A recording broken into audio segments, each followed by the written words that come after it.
até os confins da terra, pregando o Evangelho a todos os povos até a volta de Cristo. Hoje, a aula 12. O modelo de missões da Igreja de Antioquia. Vamos orar. Pai querido, obrigado, Senhor. Estamos perto do fim de todas as coisas, da volta do Senhor, do término da lição, porque o Senhor tem sido bom, papai. Até aqui o Senhor nos ajudou, Ebenezer.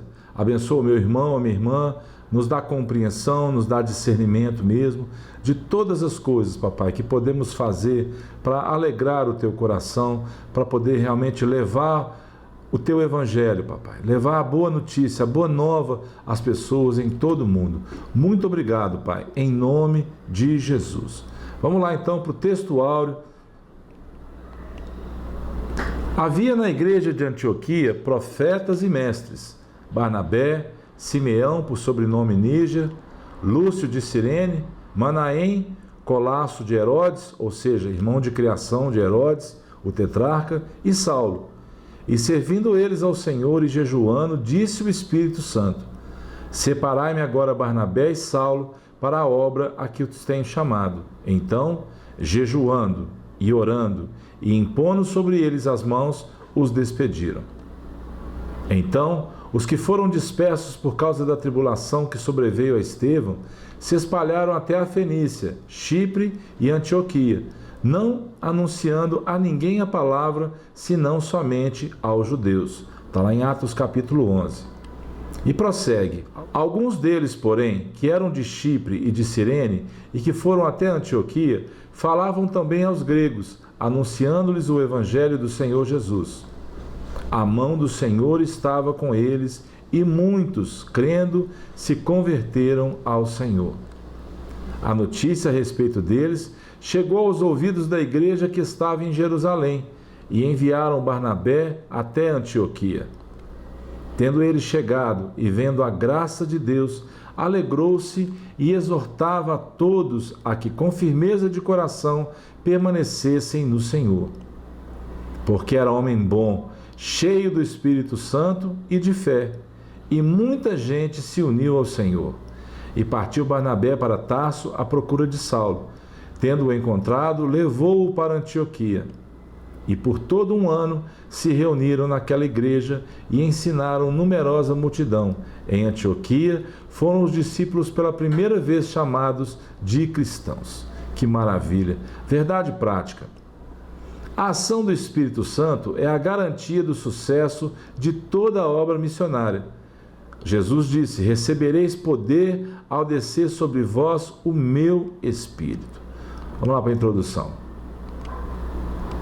A gente pode entender que o que aconteceu em Antioquia foi um modelo, foi uma forma de se espalhar aquilo que realmente o Espírito Santo estava direcionando.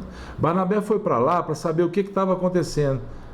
A Escritura diz que em Jerusalém ouviu-se falar sobre isso, e ele ficou tão maravilhado que ele exortou que eles permanecessem firmes no Senhor. Depois o encontro dele com Paulo, com Saulo, com aquele homem que realmente seria usado por Deus para levar o Evangelho aos gentios. A igreja de Antioquia é um modelo poderoso do Novo Testamento para a prática missionária contemporânea. Foi estabelecido dentro de um contexto de diversidade, homens de diferentes culturas, pois seus líderes vinham de origens diversas, como vemos ao longo da história. Mas será que isso era totalmente possível? Assim, hoje, diante da diversidade, somos chamados o quê? A ser igreja. O jejum e a oração eram disciplinas essenciais para selecionar e enviar os missionários para a evangelização no mundo todo. E qual era, então, um grande desafio?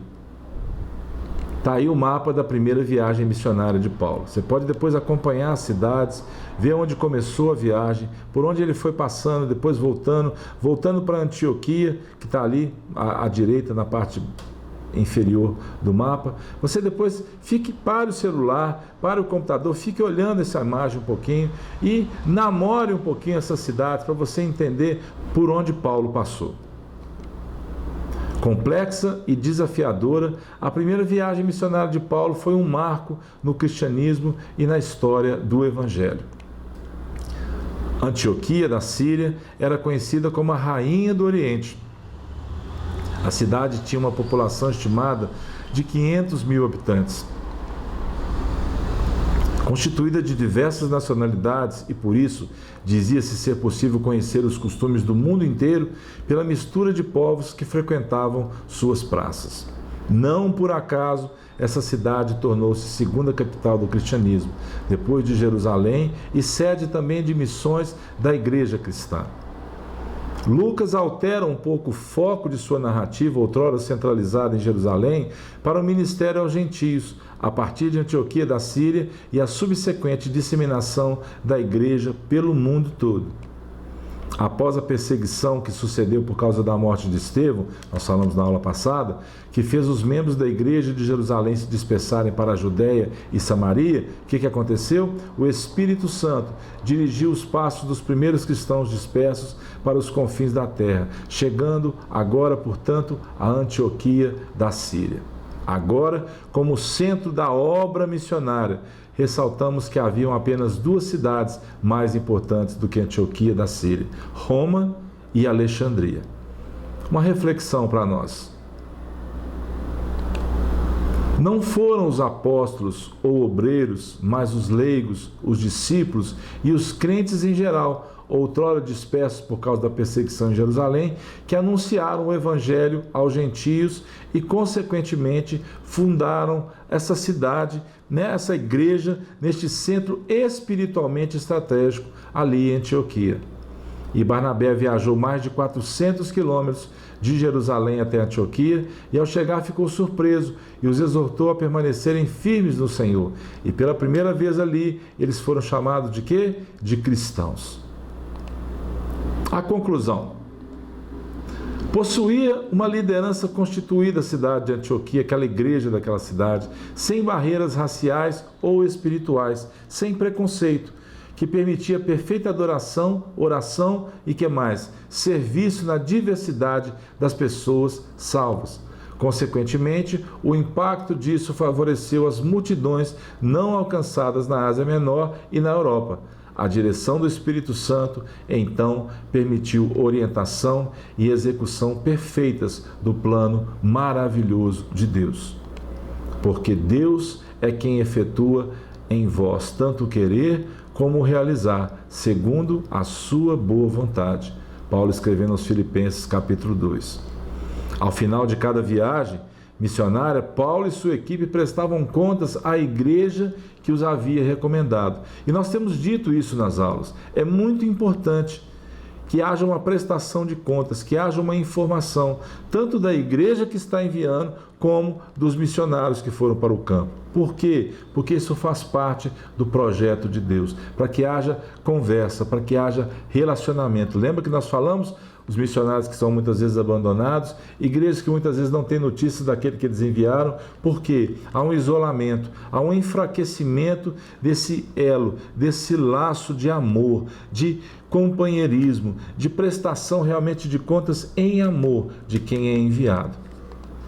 A despeito das fortes perseguições que sofreram no cumprimento da nobre tarefa missionária, Paulo evidenciava a manifestação do poder de Deus em todas as suas viagens. Muitos gentios e judeus creram e aceitaram Jesus como Salvador. Muitas igrejas fundadas e havia muitas curas divinas e libertação ocorreram, tornando notória a obra do Espírito Santo. Não existe a ideia de missionários que se isolam da igreja e se tornam independentes. Isso não é bíblico e também não é o que? Funcional.